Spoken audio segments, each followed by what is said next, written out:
What's happening, everybody? Thank you guys for coming, man. It's awesome to see you guys. It's good to be here. If you don't know us, I'm Scott. I'm Nate. Yeah. I guess the first thing we can tell you just about our, in general, is everything we play is in standard tuning. So if you've ever tried to learn any of our riffs or figure them out, or looked at any tabs that aren't in standard, they're wrong. And so, are any of you guys guitarists as well, or just so? Try to be. All right. Yeah. Is anybody anything particular you want to hear? Well, what do you want to hear? Flavor of Souls! Okay. Okay. Yeah, if you don't have any, the backing track things. You were trading like a guitarless backing track thing set up, and it didn't work out. Don't trust your record label, kids. Okay, sign one. No, yeah. So they won't provide the backing tracks. So Nate will be drummer and guitarist.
Let's have another request, and I'll tell you if I know it or not. Bond wings of blood. That'd be good. We're gonna get a little tricky. Yeah. We can give it a shot.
Good luck.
That second song off, Forever Abomination.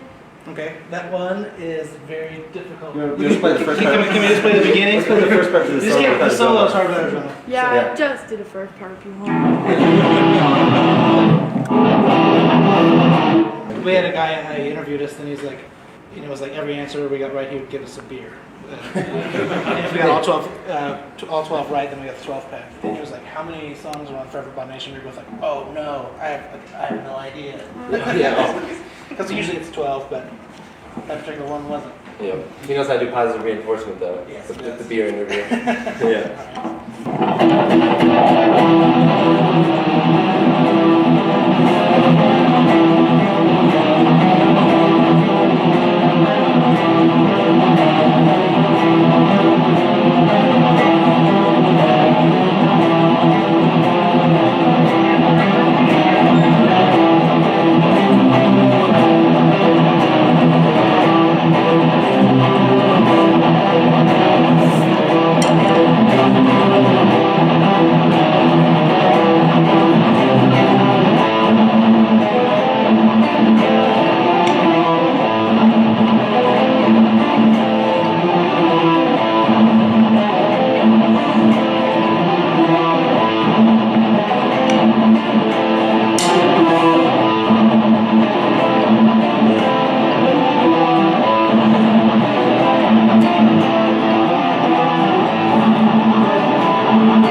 Yeah, so it's all wonky. It's all wild.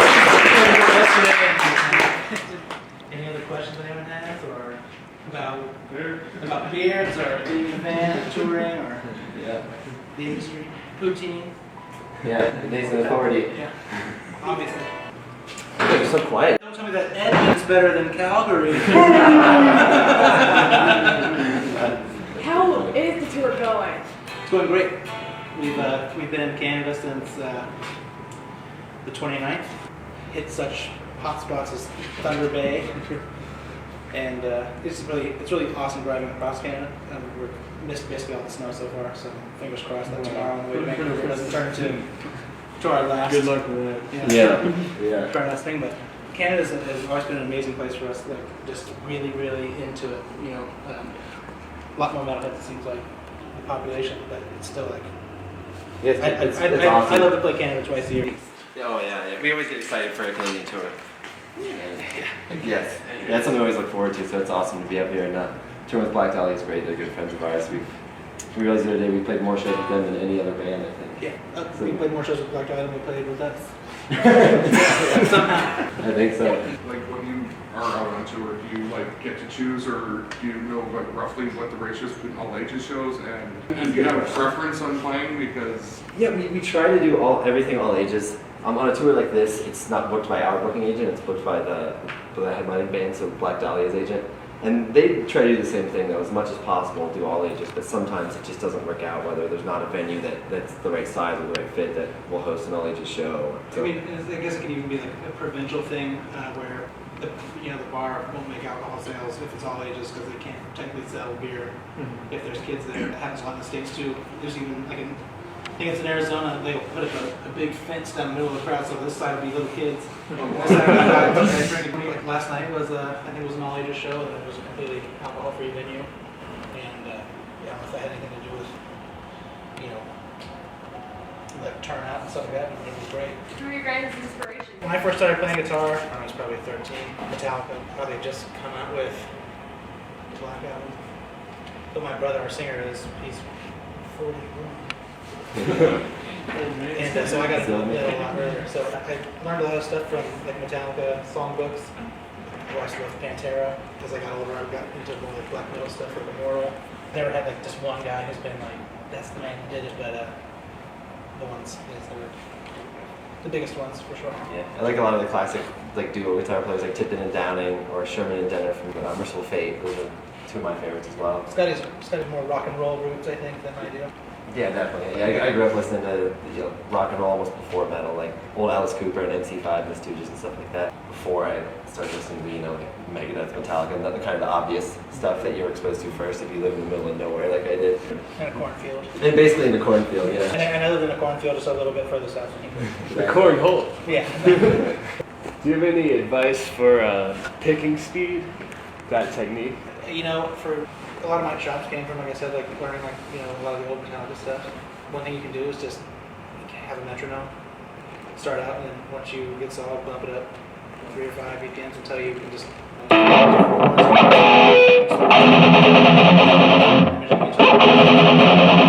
Jumping. Something like that. Oh yeah, that's the bane of my existence. And they write stocks. Those chords all the time, he's jumping chords like that. So it's always so damn tricky for me to play. But yeah, I mean, a metronome is really the best thing. I mean, there's no silver bullet, there's no special thing. I mean, you've probably seen like how Marty Friedman picks. Have you ever noticed how oddly he kind of holds his hand in the pick? Oh, yeah. And he's amazing. Jeff Hammond as well. Oh, Jeff Jeff Hammond. Hammond held his pick like this. Yeah, wow. even me and Scotty, like I pick off from the wrist. Scotty kind of. Yeah, I'm kind of more forearm. elbow. So it's really not a certain technique that's the way to do it. Whatever feels the most comfortable, and just practice with a metronome. And I think kind of will develop the way you end up holding the pick and everything once you just make yourself sit down and do it over and over. Kind of just, if you're doing this. So you guys coming to the show tonight? Who's coming to the show tonight? Oh yeah. Yeah. We're playing on the day. We played like Or in the day. big room with like Arch and me and maybe Children of Bodom, I think. Yeah. This is the first time in the den. Yeah. It's gonna be good. What kind of heads do you guys play live? We will be using our Black Star brand heads. Yes, we will. Absolutely. They're in the Series 100s. Question about recording. When you guys are recording, how many tracks do you record for rhythm? Like, do you double track each rhythm per side, or? We don't do a lot of. We don't play the same thing a lot of the time. It's mostly just a left and a right. So it's pretty basic. Yo, very basic. Yeah, there's not like for each guitar part, there's one guitar track. Okay. I guess, and there are a few parts where there's 3 guitar parts, and there's all 3 being recorded simultaneously, so we're blended together. Yeah. You guys want to hear pulses? Be on the perch cross. We can do it.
Scott, everybody.